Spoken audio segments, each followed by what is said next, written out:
Hello guys, আসসালামু আলাইকুম। সবাই কেমন আছেন? আশা করি সবাই ভালো আছেন। আলহামদুলিল্লাহ আমি অনেক ভালো আছি। সো আজকের ভিডিওটা অনেক ইন্টারেস্টিং হতে যাচ্ছে, কারণ আজকে চাঁদ রাত।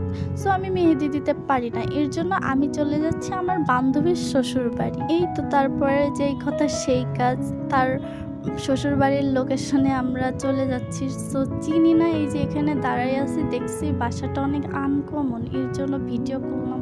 অনেক সুন্দর একটা বাসা, হয়তো কখনো হবে কিনা জানি না। সো এই যে আমি আর আমার বান্ধবী কিছুক্ষণের জন্য প্যারিস ভিলায় চলে গেছিলাম। তারপর দেখি আমার বান্ধবী একটা ছোট বাচ্চা পাঠাইছে আমাদের রিসিভ করার জন্য। এই যে আমরা চলে আসছি আমার বান্ধবীর বাসায়। তারপর দেখি বান্ধবী আমাদের জন্য নাস্তা দিয়েছে। সো এই যে আমার বান্ধবী আমার হাত নিয়ে বসে গেল আমার মেহেদি দেওয়ার জন্য। অর্ধেক প্রায় হয়ে গেছিলো। সো আমার মেহেদির পিকটা লাস্টে দিয়ে দিব। তারপর আমার আরেকটা বান্ধবী দেওয়া শুরু করছে। আমার মনে হচ্ছে আমার থেকে ওরটা বেশি সুন্দর হয়েছে।